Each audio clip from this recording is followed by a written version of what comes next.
Il faut que tu prophétises encore sur un grand nombre de peuples et de nations et de langues et de rois.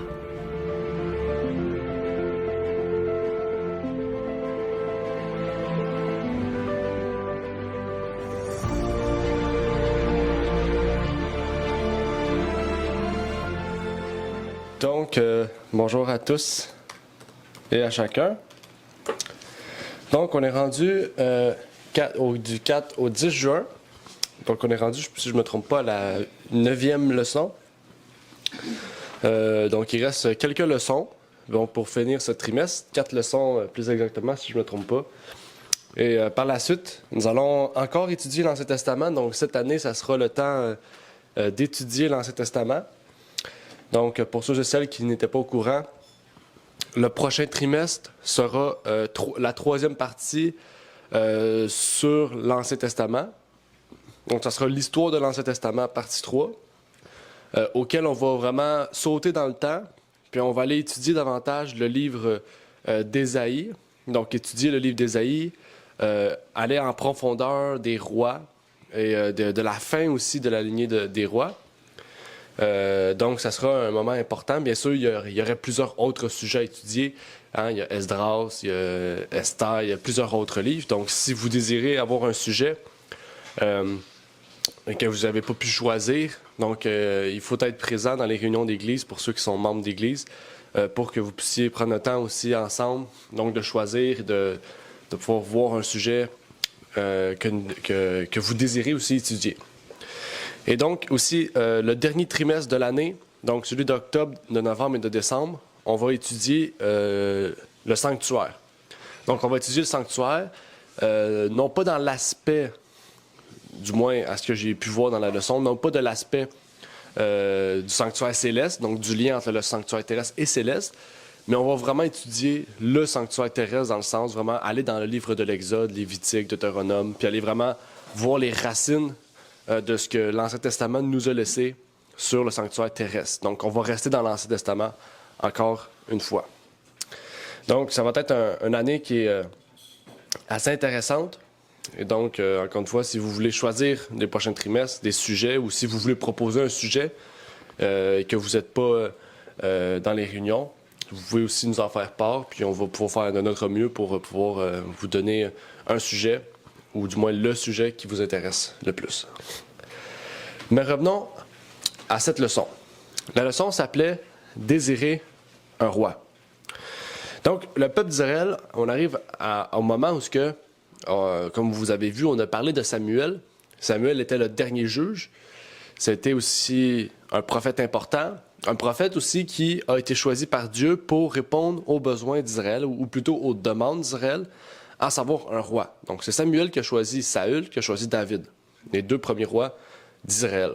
Et Salomon, par la suite, que David a mis en place, qui forment les trois premiers rois avant le schisme, donc de Juda et d'Israël, okay, qui forment deux royaumes. Okay?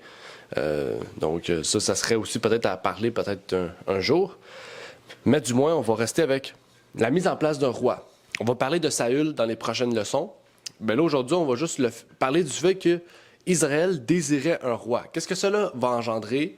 Qu'est-ce que cela aussi avait engendré, puisque Dieu avait déjà averti les nations, en particulier Israël, de cela. Et aujourd'hui, on va voir qu'est-ce que pour nous aussi ça l'engendre, parce qu'aujourd'hui, on ne va pas désirer un roi, mais dans un autre aspect, on peut désirer que des choses ou d'autres choses en lien avec ça qui nous amènent dans la même situation, en fait, qu'Israël. Donc, avant de commencer, j'aimerais pouvoir prier avec vous. Et si vous avez des questions, donc au fur et à mesure de la leçon, vous pouvez les poser. Si il y a des questions qui vont être posées, vous voulez y répondre, vous pouvez ouvrir votre micro et prendre la parole. Donc, il n'y a pas de souci avec cela. Et donc, je vais commencer par une courte prière. Notre Père est aux cieux, j'aimerais te remercier pour ce moment que tu nous permets d'avoir, Seigneur, de pouvoir étudier ta parole. Merci de nous permettre d'avoir ces leçons de l'école de sabbat, d'avoir des personnes qui prennent le temps de traduire ces leçons, Seigneur, pour que non seulement nous ici au Canada, mais aussi en Afrique, en France, en Haïti, aux États-Unis, partout dans le monde, des gens puissent prendre le temps aussi de l'étudier, de les comprendre et de voir ce qu'il y en est, Seigneur, sur certains sujets importants. Que tu puisses donc nous permettre de voir et de comprendre aussi ces sujets, en particulier lui d'aujourd'hui qui portait sur le désir d'Israël d'avoir un roi, et que tu puisses nous révéler vraiment quel était vraiment le but de Dieu au niveau de la direction d'Israël, Seigneur. C'est ma prière pour ces choses au nom de ton Fils Jésus-Christ. Amen. Donc, le peuple d'Israël désirait un roi plutôt que d'avoir des juges, et donc d'avoir Dieu à sa tête. Quand Samuel fut vieux, il décida de mettre ses fils pour le remplacer. Ses fils ont fait tout le contraire, dans le fond, ont désobéi à Dieu, mais ont fait tout ce que Samuel n'avait pas fait, en fait. Tout le contraire que ce que Samuel n'avait pas fait. À ce moment-là, quand ils ont vu comment les fils de Samuel étaient, donc, il ne faut pas oublier que ça faisait 450 ans qu'il y avait des juges, OK? Pour nous, dans notre tête, c'est peut-être quelques temps, parce que ça fait 2 semaines, 3 semaines, même pas, ça fait 4-5 semaines qu'on étudie les juges. Mais le livre des juges, qui contient très peu de chapitres, contient en fait 450 ans d'histoire, OK? Qui sont éparpillés un peu, OK? Et à ce moment-ci, après 450 ans, donc, puis à voir comment les fils de Samuel étaient, l'Israël ont dit, on ne veut pas de juges comme les fils de Samuel. On veut plus de ça, là. Des personnes qui sont à la tête, qui nous dirigent. Il dit, on veut un roi. OK? On veut un roi. OK? Il dit, on veut un roi. On veut plus des juges, en fait. Parce que là, les fils de Samuel étaient plusieurs. Donc, ils ont dit, on veut un roi. Et Samuel est en désaccord avec cela. OK? Samuel est en désaccord avec eux, avec cela, et il a été parler avec Dieu, donc prier, parler aussi, discuter avec Dieu pour savoir ce qu'il devait faire. Est-ce qu'il devait suivre ce qu'Israël voulait ou il devait s'opposer au point de dire « Non, moi je fais rien, je vous donnerai pas de roi ». Dieu dit à Samuel d'obéir à la voix du peuple. Okay? Mais au travers de toutes ces démarches-là, Dieu a demandé à Samuel de s'opposer en fait, de montrer son opposition malgré qu'il allait exécuter leurs demandes. Okay? Et ça, en fait, ça m'a fait réfléchir aussi à plusieurs choses, peut-être qui existent au sein de l'Église. Là, on parle d'Israël. Okay? Donc, on sait Israël, avant, c'était un peuple. Okay? C'était le peuple de Dieu, c'était des gens physiques, c'était des personnes physiques. Mais aujourd'hui, on peut parler d'Israël spirituel ou d'Israël moderne, dans le sens que l'Israël n'est plus fait de chair, mais est fait d'une doctrine, on pourrait dire, ou d'une profession de foi. Okay? Donc, avant, Israël, okay, c'était des gens qui suivaient Dieu, mais aujourd'hui, ce sont des gens, mais non plus de chair, dans le sens, ce ne sont plus des gens d'un peuple, ce sont des gens de toute la terre qui sont unis par l'esprit, non pas unis de chair, on pourrait dire ça de même. Okay? Donc, et qui forment l'Israël. Donc, on peut faire face à la même chose. Okay? Est-ce que l'Israël spirituel désire un roi? Est-ce que l'Israël spirituel va faire la même chose que Samuel? Parce que si Samuel, c'est un peu spécial quand même que Dieu a dit « Obéis à la voix du peuple,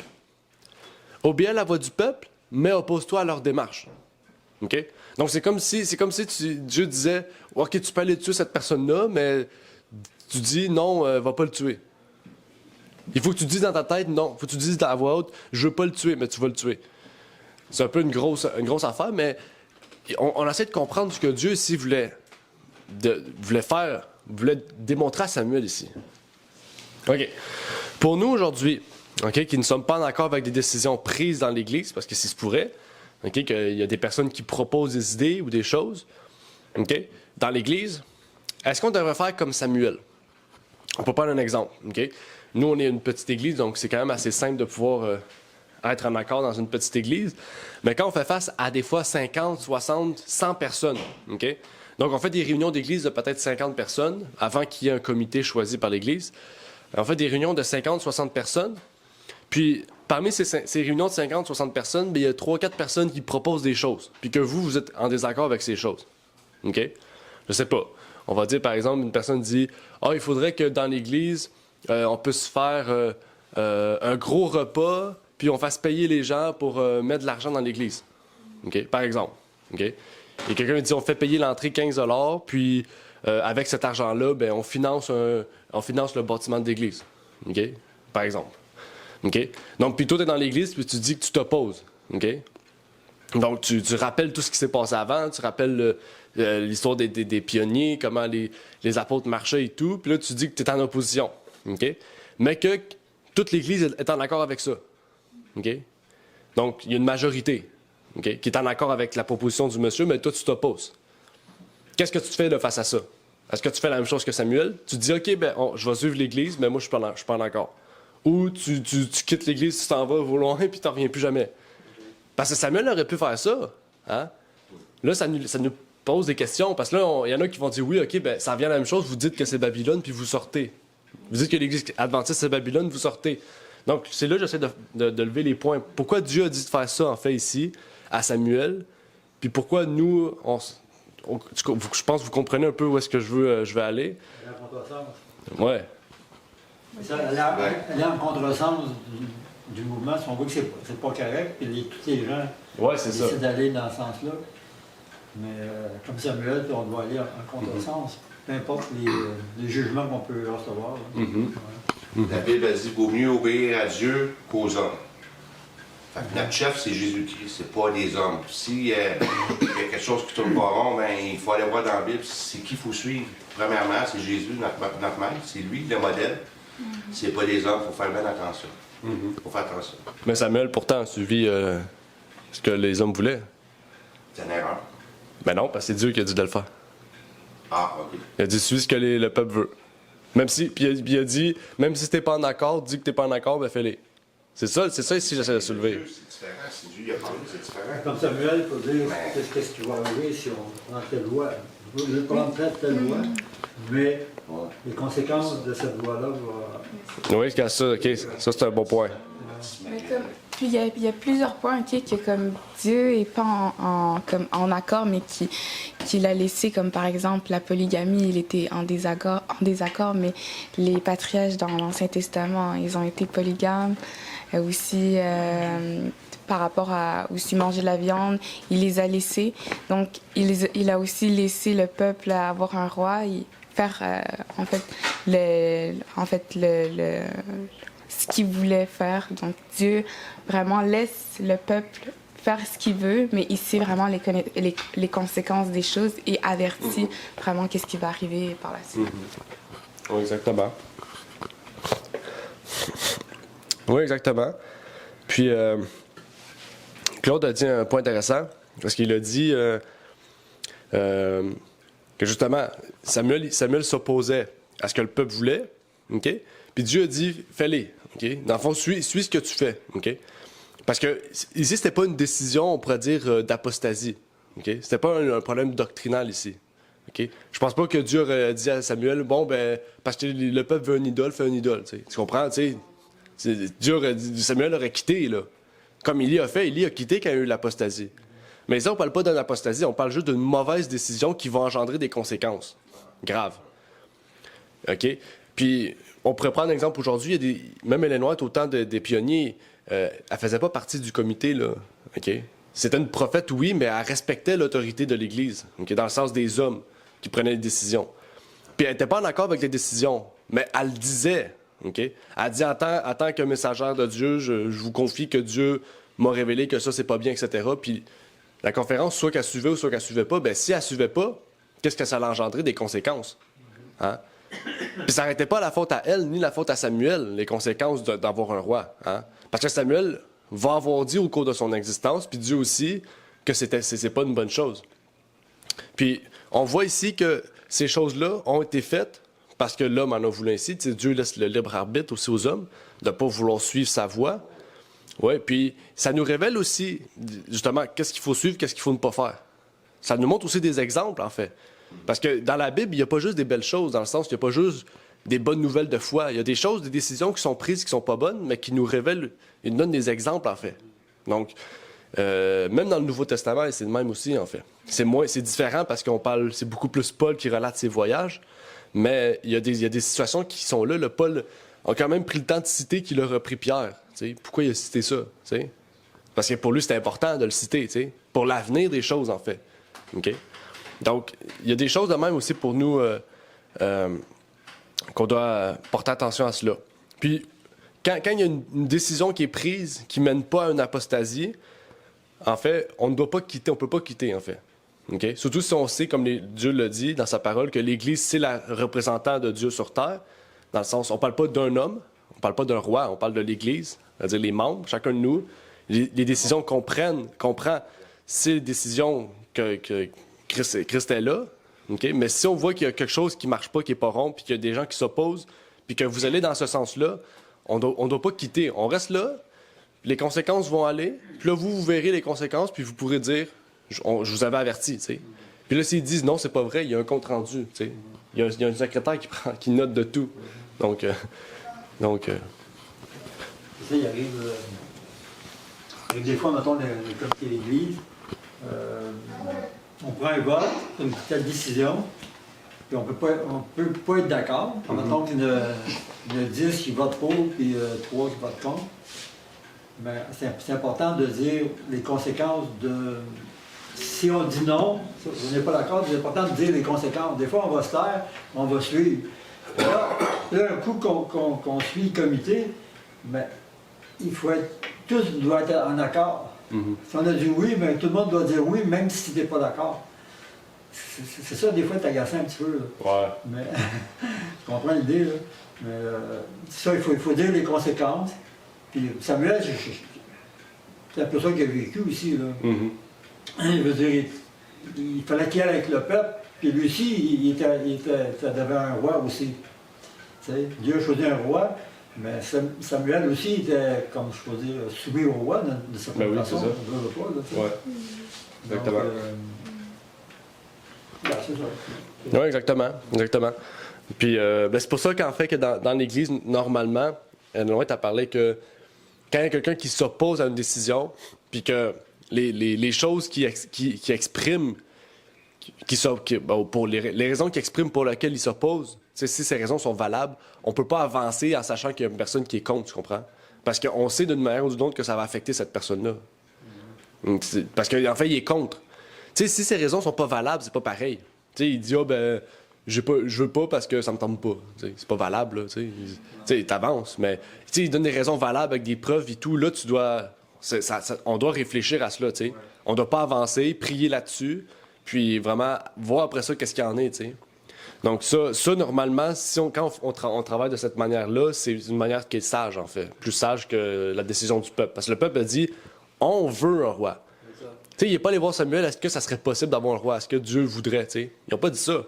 Ils ont dit, on veut un roi. Mais ça, quand on lit le partage chez Prophète, ça s'est fait graduellement. Ah oui. À longue échelle, jusqu'à temps qu'ils disent. Fait que, tu sais, comme tranquillement, ils sont éloignés de Dieu, ainsi de suite. Puis ils ont voulu faire comme tous les peuples, finalement. Là. Donc, il était rentré dans le monde, on peut dire. Pour qu'il prenne cette décision-là, il faut qu'il soit comme de monde. Donc, c'est ça, c'est le danger de se laisser... comment je peux dire, c'est de se laisser manipuler par le monde, on peut dire, de le laisser séduire par le monde. Ouais. Puis tranquillement, on rentre progressivement. Puis là, à un moment donné, on reste dans l'Église, mais nos décisions sont pas comme Dieu, comme ce que Dieu voudrait. Exact. Qu'on fasse.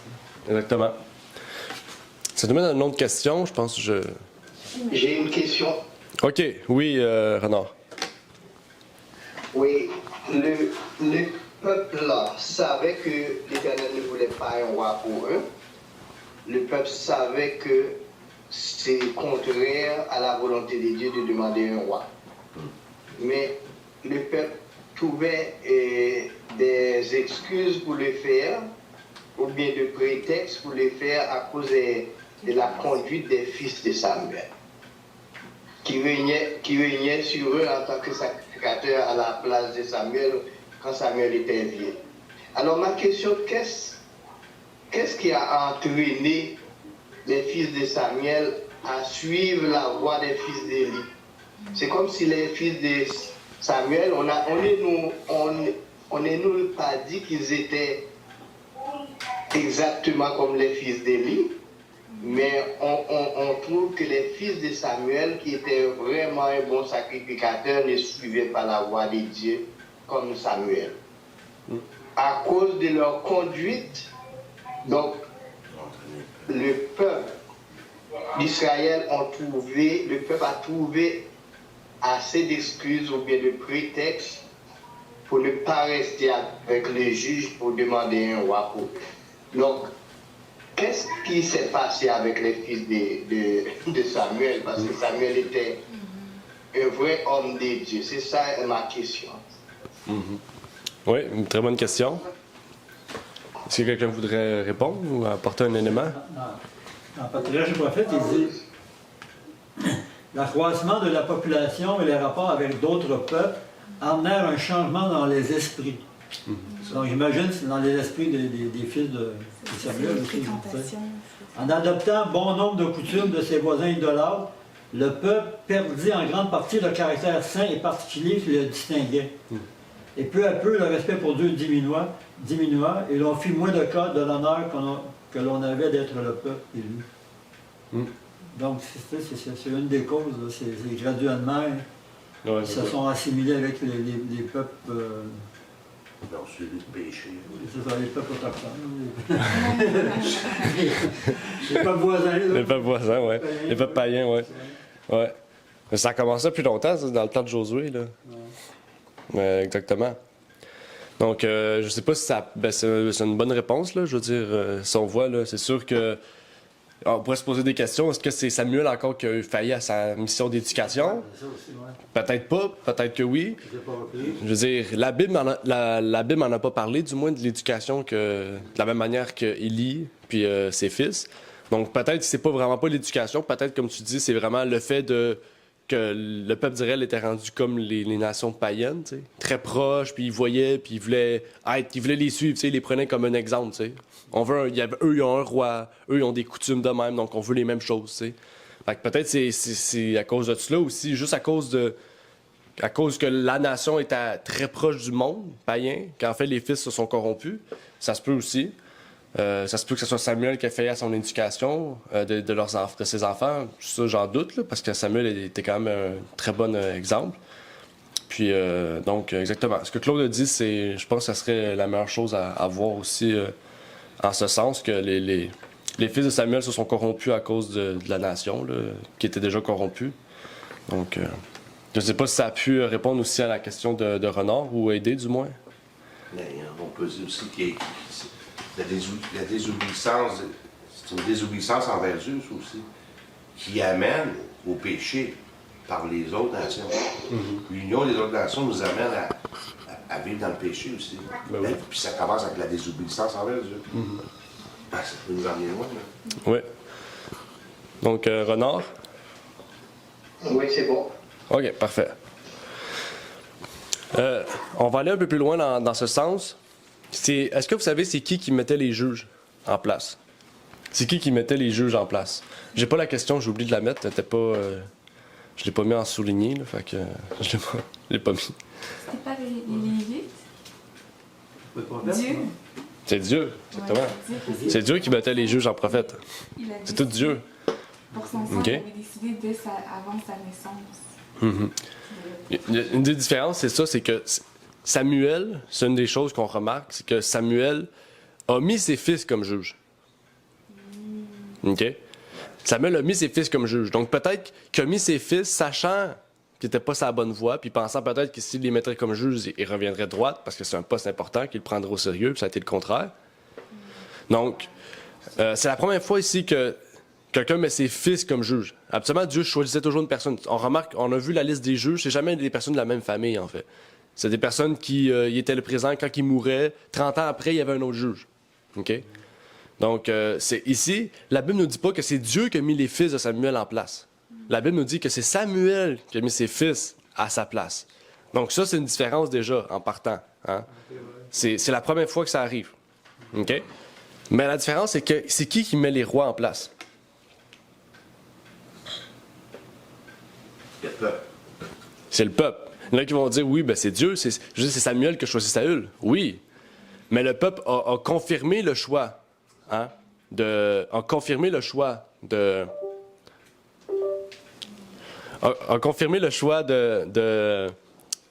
roi, de Saül, de David, de Salomon. Tous les autres rois après, c'est tout le peuple qui choisit. Okay? Malgré que Dieu travaillait par ce roi-là aussi. Hein? Mais on remarque que c'était pas le même lien, hein, que Dieu avait entre le roi et entre le juge. Hein? Parce que le juge, c'est Dieu qui l'appelait à une mission. Là, non, il voulait un roi. Puis Dieu avait averti de tout ce qui allait arriver. On va en parler ici. Okay? Parce que Dieu va agréer à leur requête. Okay? Parce qu'il veut leur montrer, en fait, qu'est-ce que ça va faire avoir un roi sur votre tête? Qu'est-ce que ça va faire avoir quelqu'un qui choisit autre que moi au-dessus de vous? Hein? Parce que c'est ça, ce roi va remplacer Dieu, en fait. Hein? Parce que le juge, c'était le représentant de Dieu, dans le fond. OK? Donc, en fait, le premier roi, on va le voir bientôt, la semaine prochaine ou dans 2 semaines, le premier roi va marquer un temps différent pour Israël. Hein? On a vu l'époque d'avant les juges, on a vu Moïse, Josué. Là, on a vu l'époque des juges. Puis là, on va voir l'époque des rois, OK? Qui va mener à la fin aussi d'Israël, parce qu'ils vont au Babylone. Après ça, ça va être des rois païens qui vont contrôler les Juifs, etc. Donc, c'est vraiment la fin. Là. Les rois, c'est vraiment qu'est-ce qui a mis un terme à Israël, quand ils pensent de même. Puis là, on pourrait se poser la question, parce qu'on parle d'un roi humain.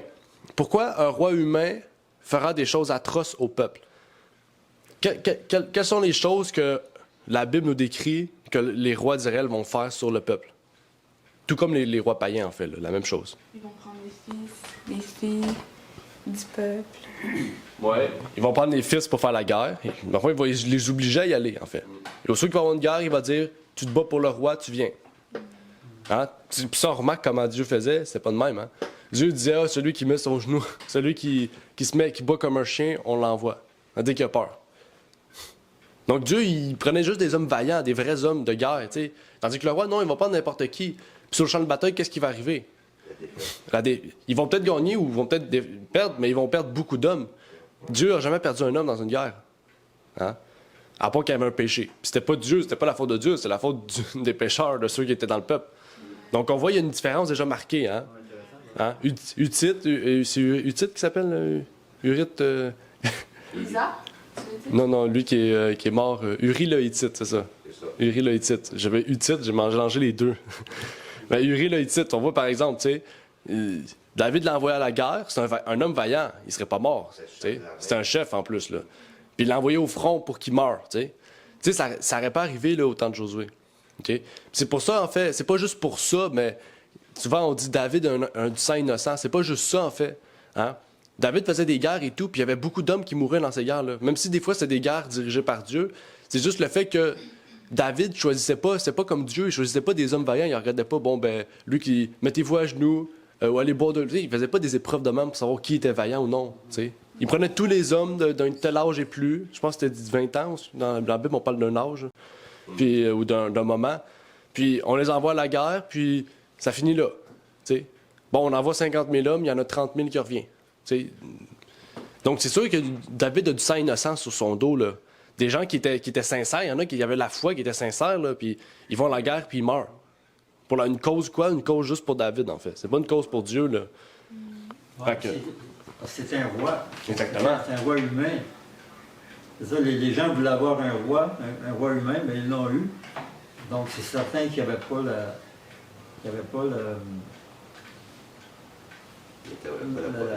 sainteté de Dieu, là, ou non, Dieu gagne tout le temps, lui. Ah oui. Tandis qu'un roi humain ne peut pas gagner tout le temps. Que lui, le roi avait la responsabilité que Dieu, normalement, aurait dû prendre. Là, c'est le roi qui l'avait, donc c'est sûr qu'il y avait des qui tombaient. Il disait, Ellen White a dit que le roi devait être le vicaire du Très-Haut. Comme le pape un petit peu. Ouais, c'est ça. C'est un peu ça, finalement. Ouais.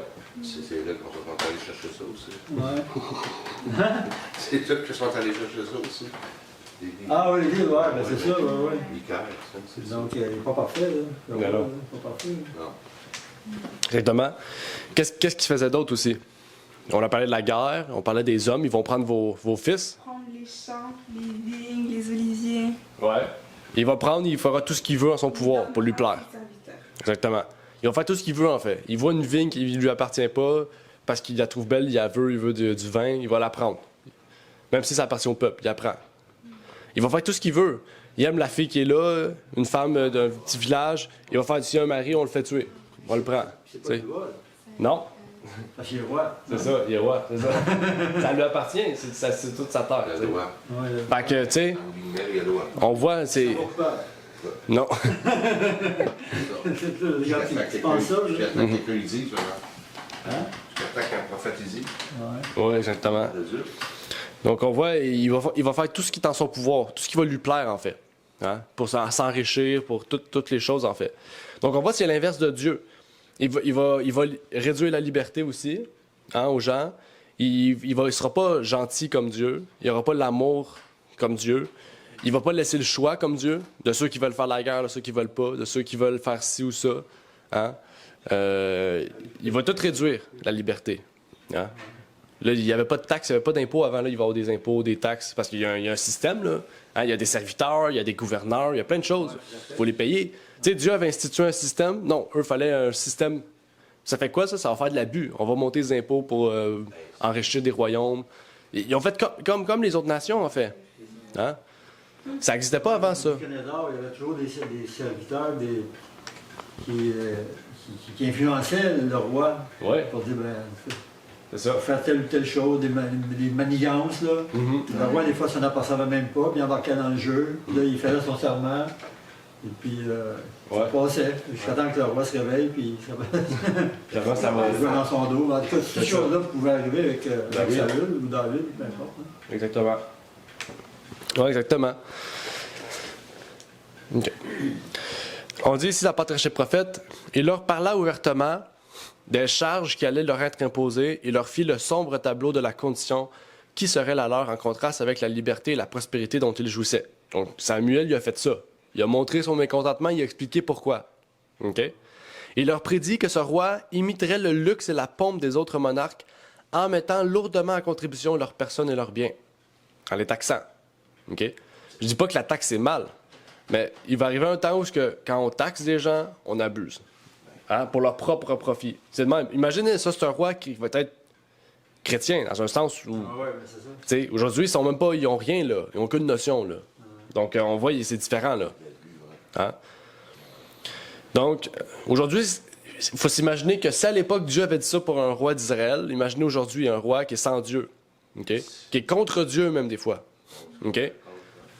Aujourd'hui, c'est encore pire parce qu'on est sous l'emprise de gouvernements païens, sous l'emprise de la puissance du mal. Dieu va rester avec nous, bien sûr. Mais c'est sûr qu'on n'a pas, en fait, toutes les libertés que Dieu pourrait nous donner. On n'a pas tous les droits, en fait, parce que les droits sont compromis. Hein? Il y a certains droits qui nous sont compromis à cause des positions que vous prenez, à cause des choix que vous faites. Mais quand on parle de cela, on peut parler d'Église aussi, parce qu'Israël, encore une fois, c'était religieux aussi. Hein? Le roi était politique, mais il était religieux. On voit, il y arrivait devant, puis il priait Dieu. Si on se rappelle, David faisait ça des fois. Il faisait des prières publiques de pardon ou des prières publiques de demande. C'est lui qui initiait les fêtes et toutes ces choses-là. Donc, il y avait une place aussi religieuse, pas seulement politique ou guerrier, ou etc., là, au sein du peuple. Donc, au niveau de l'Église, est-ce qu'il devrait avoir cette idée d'un roi pour gouverner ou d'une personne pour gouverner toute une Église? Non. Je parle pas juste d'une Église locale, je parle d'une Église peut-être mondiale. Tu parles d'un roi, la réponse est non. Non. Parce qu'à travers ça, vous oubliez que Dieu a permis que ces choses arrivent pour nous, aujourd'hui, qu'on comprenne ces choses-là. Il ne faut pas suivre souvent la majorité ou un roi si il se corrompt avec des peuples païens ou d'autres religions païennes. C'est ça, là. C'est pour ça qu'aujourd'hui, il faut suivre Dieu, il faut suivre Jésus. Il faut faire bien attention. Là. Parce que Dieu a permis que ça arrive pour nous aujourd'hui. La Bible le dit. C'est un exemple pour nous aujourd'hui. Je crois que c'est pour ça que Dieu a permis que ça arrive. Oui, OK. Et on se demande aussi, dans l'Église nominale, si Ted Wilson n'est pas devenu un roi. Ouais, bonne question. Des fois, tu écoutes des choses. L'autre fois, il parlait de la marque de la bête. Puis il ne pouvait pas dire que c'était le dimanche. Là. Pourtant, c'est clair. Ça peut être un autre. Et personne ne disait rien. Là. Il y avait 400 personnes autour de lui, assis à côté de lui. Puis personne ne contestait ce qu'il disait. Ça pourrait être n'importe quelle journée de la semaine, dans le marque de la bête. Mais C'est ça. Tout le monde le sait bien ce que l'Esprit de prophétie dit que c'est le dimanche. Mais il n'y a personne qui... Ben, peut-être ça n'a pas continué par après, je ne sais pas. Ouais. Mais quand même, il s'est avoué de cette façon-là. Et puis, c'est lui le chef. C'est ça. Puis on l'écoute. Je ne sais pas si c'est de lui-même, mais des fois, ça paraît... Ben, quand même. Ouais. Je veux dire, déjà, il porte le titre président, tu sais, déjà, c'est une chose. C'est ça, ouais. Mais deuxièmement, c'est ça, c'est aussi pas juste le fait... Parce que les pionniers aussi avaient un président, mais le poste qu'il occupait, c'était pas comme on le conçoit aujourd'hui, tu sais. C'était plus quelqu'un qui dirigeait les réunions, en fait. Tu sais, qui disait, toi, tu peux parler, on prend la parole pour le respect de l'ordre, en fait, des réunions. C'était ça son travail, en fait. Ouais. Mais aujourd'hui, c'est pas pareil, là. Aujourd'hui, c'est lui qui prend les décisions, tu sais. C'est lui qui... Tu sais, tout le monde parle, puis lui dit, OK, ben, on va faire ça. OK. Tu sais, c'est un président, là. Tu sais, il y a des conseillers et tout, il y a du monde, des administrateurs, il y a des conseillers qui sont là, puis qui disent, fais ça, puis lui, il le fait, tu sais. Mais au bout du compte, c'est lui qui a le dernier mot, tu sais, Ted Wilson. Okay, ouais. Tu sais, oui, il y a un comité et tout, mais le comité sont là pour l'assister. C'est ça la différence, ils sont là pour l'assister. Ils sont pas là pour... Ils sont pas là pour faire les décisions. Ils sont là pour l'assister dans ses décisions. C'est différent. T'sais. Fait que vraiment... en fait, l'Église adventiste actuelle est organisée de la même manière que l'Église catholique. C'est une monarchie, en fait. Il y a une tête, il y a un autre, plus bas. Puis, quand la tête prend une décision, les autres prennent une décision jusqu'en bas. T'sais. C'est pas l'inverse. C'est en bas. Ben, c'est un bel exemple. Le peuple d'Israël, ils ont voulu un roi. Regarde, si Ted Wilson est un roi, ben, c'est lui qui prend les décisions. Ben, s'il se corrompt avec d'autres peuples ou d'autres églises, ben, ça passe. On accepte ça parce qu'on ne suit plus Dieu, on suit le roi. Oui, c'est Ted Wilson. C'est ça que je te dis. Dieu nous a laissé ça faire pour nous donner un exemple que la corruption était pour rentrer au peuple d'Israël. C'est la même affaire aujourd'hui. Ça commence tranquillement, mais à un moment donné, on dénonce plus rien parce qu'on marche avec... on ne peut pas marcher avec celui qu'on... On ne peut pas dénoncer avec celui qu'on marche. Comment? Ouais. Ça perd ton travail, ouais. Ça perd son travail. Aujourd'hui, là. Puis aussi, il y a une question d'argent derrière ça aussi. Ils ont beaucoup d'argent. Ça corrompt aussi le camp. Ouais, ça c'est sûr. Ça c'est sûr. Donc, je pense qu'on est arrivé avec la réponse. On va lire un texte de la servante. Elle dit « Une chose étrange s'est produite dans nos églises. » Donc, des choses qui ont existé. Des hommes placés à des postes de responsabilité pour aider sagement leurs compagnons de travail en sont venus à penser qu'ils étaient établis comme rois et dirigeants dans les églises. OK? Pour dire à un frère, fais ceci, à un autre, fais cela, et à un autre, assure-toi de travailler de telle ou telle manière. Il y a eu des endroits où l'on a dit aux travailleurs que s'ils ne suivaient pas les instructions de ces hommes de responsabilité, leur salaire de la conférence serait retenu. Donc on voit, ça c'est à l'époque, là, c'est pas aujourd'hui. Aujourd'hui, c'est de même, OK? Ben, à l'époque, elle dit que c'était de même, mais que ça va devoir changer. C'est pas supposé de même, là. Ça va changer, OK? Ça l'a changé à l'époque, ça l'a changé pendant un certain temps, OK? Parce qu'ils ont vu ce message, ils l'ont écouté, OK? Faut savoir qu'elle n'était pas partout, il y avait plusieurs conférences, OK? Mais elle a recommandé à beaucoup de personnes. Il y a des personnes qui étaient à la tête, puis elle a dit il faut que cette personne-là soit retirée pour telle raison. Elle l'a expliqué à plusieurs reprises. OK? On t'a entendu. On t'a entendu. Ben, c'était voulu prendre la photo en secret, mais là, on t'a entendu. Non, c'est pas grave.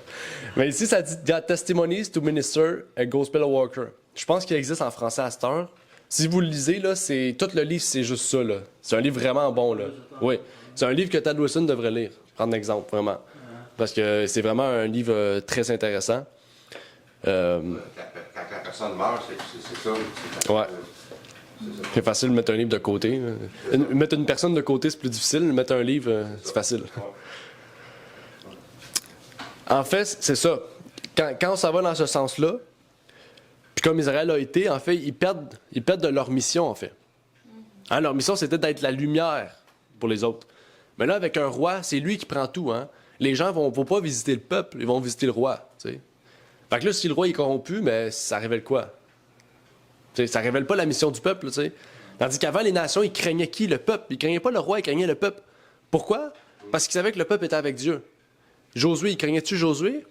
Rab a dit quoi? A dit, je crains votre Dieu.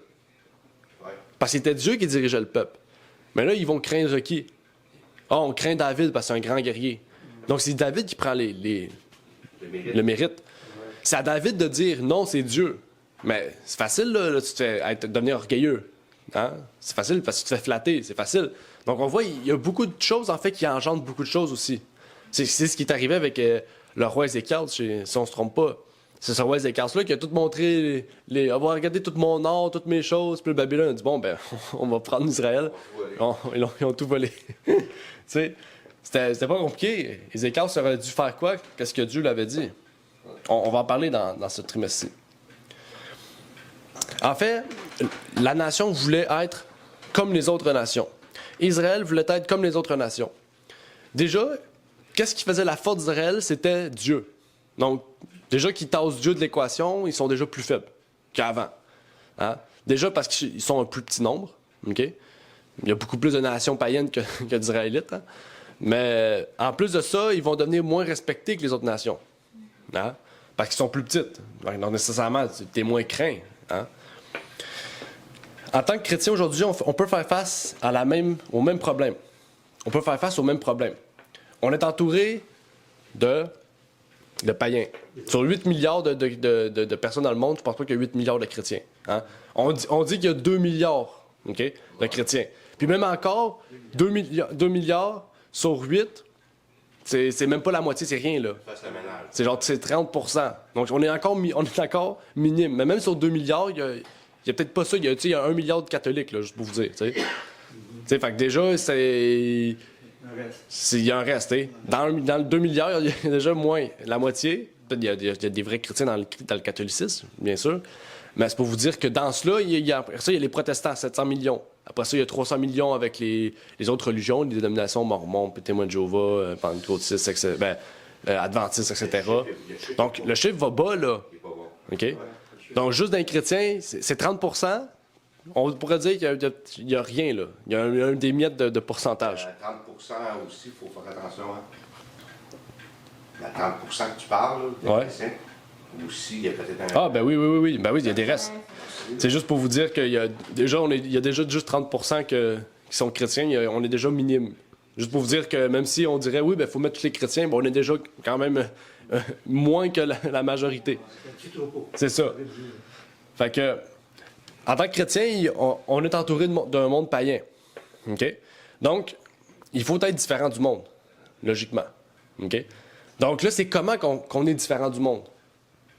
Parce qu'il y en a qui vont dire on est différent du monde par notre caractère. Il y en a qui vont dire, puis ça c'est juste le moyen par lequel on est différent. Il y en a qui vont dire c'est l'amour qu'on a envers les autres. Il y en a qui vont dire parce que nous on est chrétiens, nous on a la foi, eux ils l'ont pas. T'sais. Mais les Israélites, est-ce qu'ils étaient différents seulement parce qu'ils croyaient en Dieu? Non. Vous comprenez, là, le but, ça serait de faire un parallèle. Est-ce que les chrétiens doivent être différents du monde? Si oui, comment? Là, c'est la question. Là, je sais que c'est des grosses questions, puis on n'a plus de temps, mais c'est des questions importantes, il faut y répondre. Il y a plusieurs réponses. Dans leur façon de s'habiller, dans leur façon d'être, dans leur façon d'être dans la foule, dans le monde. Socialement, on peut dire. Socialement, ou dans la façon de parler, dans la façon... C'est un tout, hein, c'est plusieurs choses. Ouais, gérer les choses. Dans la façon qu'ils gèrent les choses. L'économie. Dans la façon d'être différent aussi au niveau matériel. C'est beaucoup de choses, là. C'est pas juste une chose, c'est pas juste de croire en Dieu. Oui, la foi fait partie de ça. Dans notre façon qu'on s'exprime, il faut faire attention. C'est un tout, là. Ouais. Il faut que les gens nous voient différents du monde. Si les gens ne nous voient pas différents des autres, il y a un problème. OK. Donc là, la réponse, je pense, c'est oui, on est clair. Du moins pour dire que oui. Là, comment? C'est là qu'on peut parler de différents sujets. On a parlé du mode de vie. Hein, le mode de vie, c'est une chose. On peut parler la loi aussi, leur loi. Donc, quand on parle de loi, c'est la moralité. Sur quoi on fonde la moralité? Sur quoi on fonde l'éducation? On peut dire ça comme ça. C'est différent, en fait. Hein? Donc, la moralité, si c'est les 10 commandements, mais en fait, tous les chrétiens devraient avoir le même fondement, normalement. OK? Parce que c'est les 10 commandements, c'est la moralité, c'est le fondement sur lequel on fonde notre vie. Hein? Il y a aussi Dieu, bien sûr, la foi, l'aspect de la foi. Dans l'aspect de la foi, on parle de la simplicité, c'est un aspect. Quand on parle de la simplicité, je pense pas que c'est juste la simplicité par exemple, de comment on pense. C'est pas juste ça. C'est dans tout l'aspect de notre vie, la simplicité. Par exemple, on a parlé de l'économie, comment on gère les finances, etc. Exactement, c'est un aspect aussi. Il y a plusieurs aspects, en fait. Comme Israël, en fait. Hein? Qu'est-ce que Dieu avait dit à Israël? Hein? Que vos femmes ne s'habillent pas comme les hommes, hein? Que les femmes ne portent pas le même vêtement des hommes. C'est une loi que Dieu a donnée à Israël, hein? De respecter. Il y a plusieurs lois. Dieu n'avait pas juste donné des lois sur vous devez croire en moi. Il n'a pas juste donné 10 commandements. Il a donné 10 commandements. Bon, on a vu ça. Il a donné la loi de Dieu puis la loi de Moïse. Okay? La loi de Dieu, c'est le renouvellement de l'alliance. Okay? C'est pas une nouvelle alliance, la loi de Dieu. Parce que la loi de Dieu existait bien avant qu'on existe. Hein? La loi de Dieu, c'est la révélation de l'amour de Dieu. Donc, en fait, Israël, pendant 450 ans, avait oublié la loi de Dieu. Donc, Dieu leur a écrit sur 10 tables sa loi pour que les gens puissent l'écrire dans leur cœur. Ils n'ont pas compris. Donc, qu'est-ce que Dieu a fait? Il a fait une alliance particulière par la loi de Moïse. OK? Donc, Dieu a décrit chaque aspect de leur vie, chaque jour. OK? Continuellement, devant eux. Ils devaient avoir la loi de Moïse. OK? Moïse a tout écrit. Il a tout écrit à main. Des lois, un livre. À côté de l'alliance. Pourquoi à côté? C'est justement parce qu'ils pouvaient le lire, puis voir, puis comprendre. OK? L'alliance qu'il a faite avec la loi de Dieu, la loi de Moïse, est plus valide. Parce que c'est une alliance avec Israël. Parce que justement, il était tellement corrompu pendant 450 ans que les 10 commandements, pour eux, ils ne pouvaient pas les comprendre. C'était pas assez pour eux. Ils devaient avoir quelque chose de plus, une autre loi. OK? Exactement.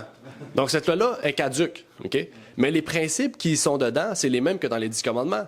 C'est juste qu'ils sont tellement expliqués, en fait, que Israël ne pouvait pas, en fait, dire « Je ne veux pas suivre les commandements de Dieu ». Parce que par la loi de Moïse, ils pouvaient suivre les commandements de Dieu. C'est ça, en fait, que Dieu a fait. C'est ça qu'il faut comprendre, c'est que les principes dans la loi de Moïse sont encore valides, mais la loi de Moïse n'est plus valide, en fait. C'est ça qu'il faut comprendre, parce que c'est une alliance avec Israël. OK? Tu parles de la loi cérémonielle? Ouais. Dans la loi cérémonielle, les principes sont encore valides, parce que c'est des principes qui découlent de la loi de Dieu. Je vais donner un exemple. OK? Par exemple, dans les 10 commandements, il y a par exemple, ne tuez pas. OK? Ne commettez point de meurtre. OK? Donc, pour Israël, c'est juste un couteau. On peut pas aller vers quelqu'un parce que je l'aime pas. Comme il dit, si vous haïssez votre frère, vous tuez, vous commettez un meurtre si vous haïssez votre frère. OK? Donc, au niveau moral. Jacques, il parlait de quoi ici quand il dit ça? Vous haïssez votre frère quand vous commettez un meurtre quand vous haïssez votre frère. Jacques, il parlait de quoi? Manque d'amour? Il parlait pas d'un meurtre physique, là. C'est mental. C'est-à-dire que dans ta tête, tu haïs quelqu'un, tu commets un meurtre. OK? Israël n'aurait jamais compris ça. Qu'est-ce que Dieu a fait? Il a pris la loi, il a dit à Moïse, écris ça dans le livre. Il a juste davantage exprimé chacun des commandements, vraiment décortiquer les 10 commandements pour qu'Israël vraiment comprenne tout l'aspect de la loi. Puis ils n'ont pas compris. C'est ça le pire, ils n'ont pas compris. Ils ont pris ça pour des traditions, puis ils ont dit, c'est ceux qui mangent du porc ne sont pas sauvés. C'est pour dire, tu comprends? Ils sont allés dans l'extrême. OK? Mais les principes qui sont dedans, c'est des principes de la loi morale, en fait, qui sont juste décortiqués. Puis ça, souvent, quelqu'un... Exactement. Puis ça, le monde dit, oui, tu sais, Lévitique, c'est plus valide. C'est plus valide. À ce que je sache, Noé a eu les mêmes restrictions que dans le Lévitique. Hein? C'était avant. Pourquoi ça serait plus valide? Oui, toutes les condamnations, tout ce qui est écrit dedans, toute la loi, oui, c'est pas valide. Mais les principes qui sont régis dedans, c'est des choses que Dieu avait déjà données avant. Les principes qui sont liés aux 10 commandements. Oui, sont déjà valides. Ils sont d'accord. Même si ces principes-là sont pratiqués aujourd'hui. Ben oui. Comme tu ne vas pas coucher avec ta tante. Non, c'est ça. La Bible le disait, ça. Aujourd'hui, à moins que tu sois corrompu vraiment, là. Ouais. Mais en général, les gens vont respecter leur tante, puis les femmes de leur bonhomme, puis peu importe. Exactement. Exactement. Mais on prend l'exemple de Noé, tu sais. Quand son fils a vu la nudité de son père, qu'est-ce qui est arrivé? Noé a donné une condamnation. Pourquoi Noé aurait donné une condamnation si la loi de Moïse n'était pas écrite? Il y en a qui vont dire, c'est dans la loi de Moïse que c'est écrit « Ne vois pas la nudité de ta parenté ». Ben, c'est absurde. Pourquoi Noé aurait fait ça si c'est écrit dans la loi de Moïse? Parce que Noé avait compris dans les 10 commandements que la nudité, voir la nudité, c'était relié à quoi? À l'adultère. Ou à quelque chose de relié à la loi, vous comprenez? Mais on parle ça peut aller plus loin. On voit la nudité de ton père, on peut en parler juste d'inceste. Aussi, c'est cet aspect-là. La nudité de ton père, c'est comme l'inceste aussi. Oui, Et de loin d'en faire une place. exactement. Donc, vous comprenez ici ce que je veux vous dire. Là, je pense que vous comprenez mieux. Mais je veux dire, Noé, Abraham, ces personnes-là avaient déjà la conception de la loi de Dieu. Ils avaient déjà une bonne conception parce qu'ils étaient proches avec Dieu, mais ça fait 450 ans qu'Israël ont perdu de vue Dieu, là.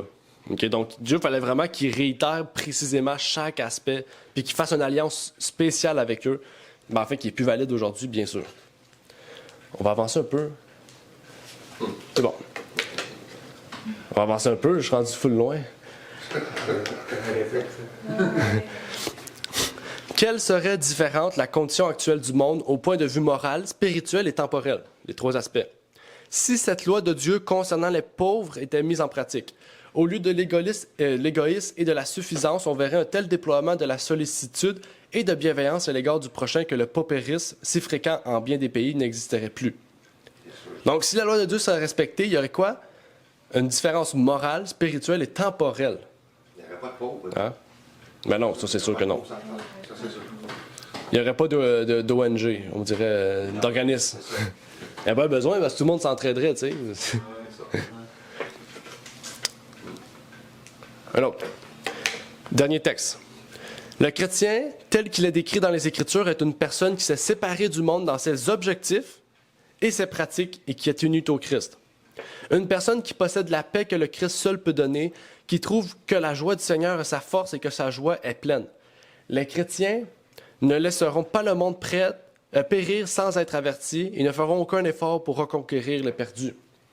Ceux qui aiment vraiment le Christ recherchent toutes les occasions d'employer les moyens dont ils disposent pour faire le bien et imiter les œuvres du Christ.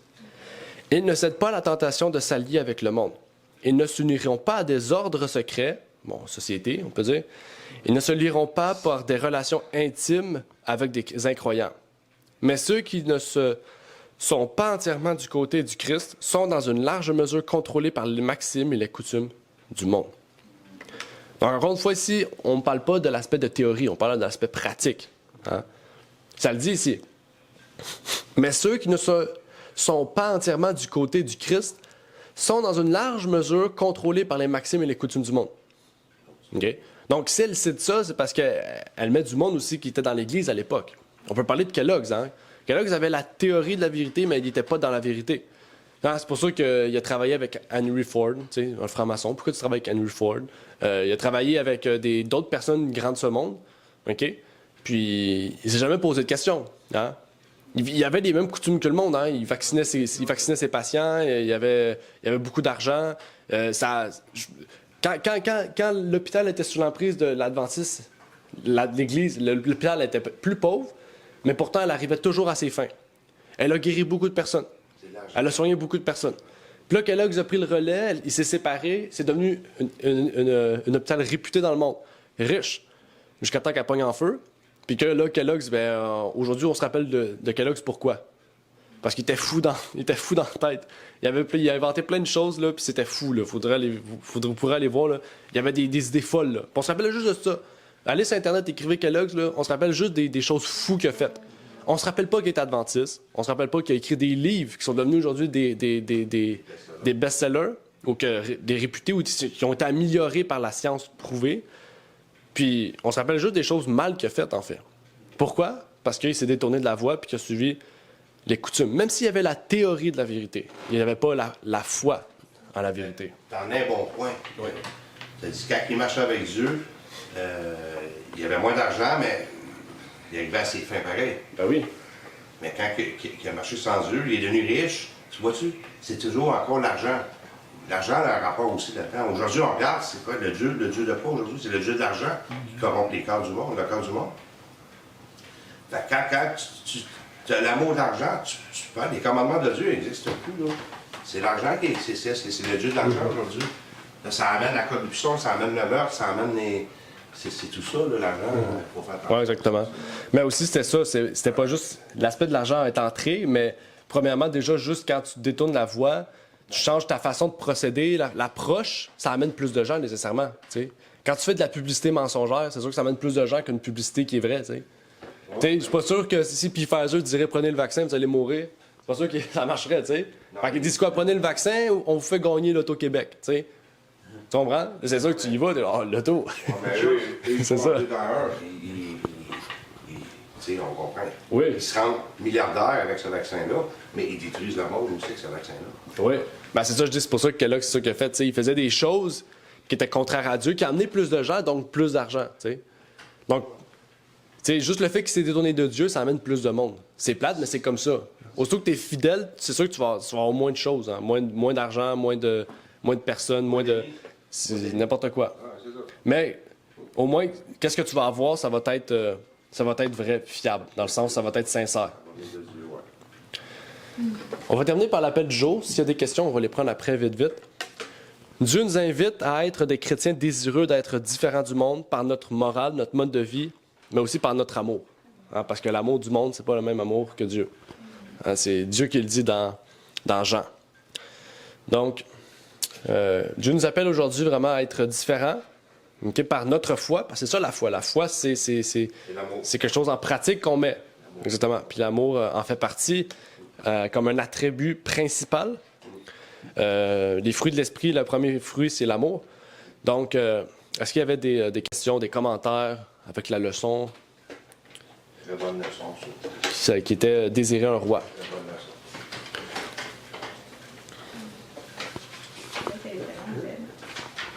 Est-ce qu'à un moment donné, je ne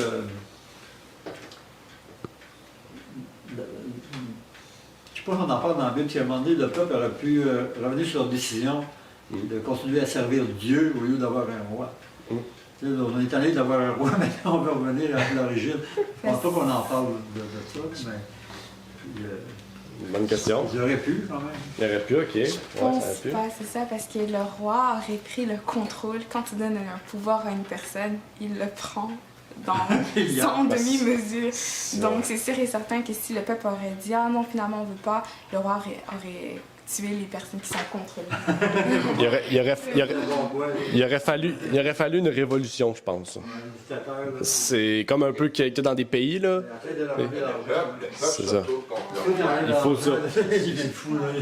Si le peuple aurait voulu suivre Dieu, il aurait fallu qu'il se tourne contre leur propre roi, puis qu'ils choisissent Dieu comme roi. Ouais. Mais ils n'ont pas fait ça. C'est jamais arrivé, puis ça n'arrivera pas aujourd'hui non plus dans le monde qu'on vit. Non. À part le petit peuple de Dieu. Voilà. Qui n'a pas de roi. Il n'y a pas de roi humain, mais qu'un roi comme Dieu. Que Dieu comme roi, je veux dire. Ouais. Là, ça aurait été au peuple de comment je peux dire, de mettre à l'épreuve leur foi contre un roi qui devient violent, finalement. Là, tu sais. Est-ce que le peuple aurait été assez fort pour dealer avec ça? Hein? Des bonnes questions. Ouais. Mais, tu sais, ça aurait pu, comme tu dis, ça aurait pu, mais déjà, le roi avait mis d'autres lois, tu sais. Déjà, juste, le roi avait déjà mis d'autres lois qui embarquaient sur la loi de Dieu, tu sais. Donc, c'est ça, tu sais, il aurait pu mettre une loi, on peut pas retirer le roi de sa place, il aurait pu, là, tu sais. Fait que, tu sais, comme, c'est ça, il aurait fallu une révolution, quelque chose comme ça qui... C'est sûr que ça aurait été possible. Tout est possible, hein, par Dieu. Il aurait pu lever un prophète puis faire un revirement de situation. Même que le roi, s'il aurait eu la foi, aurait pu dire effectivement c'est une bonne idée puis destituer de son poste aussi. Mais exactement, ça aurait été une tâche assez ardue. Dans le temps de David il était plus malade, il était plus droit. Agile, ouais. Plus droit aussi. Ouais, ça c'est sûr. Il y a eu des bons rois. Question on peut poser. C'est une bonne question. Une bonne question. Donc, on va arrêter ici. Je ne sais pas s'il y avait d'autres interventions. Sur Zoom aussi, je ne sais pas s'il y avait d'autres interventions. Non? OK. Bon, on va commencer par finir par la prière, désolé. Puis on va laisser place à la suite des choses. Notre Père est aux cieux, j'aimerais te remercier pour ce moment que tu nous permets de réviser la leçon, de pouvoir partager aussi des histoires de ta parole, des histoires bibliques, d'un Ancien Testament Tu nous révèles tellement de belles histoires qui nous montrent aussi des exemples à suivre, des exemples à ne pas suivre, des histoires qui se répètent aujourd'hui, Seigneur, et qui nous montrent que les mêmes erreurs commises auparavant sont répétées aujourd'hui et qui ramènent aux mêmes conséquences, Seigneur.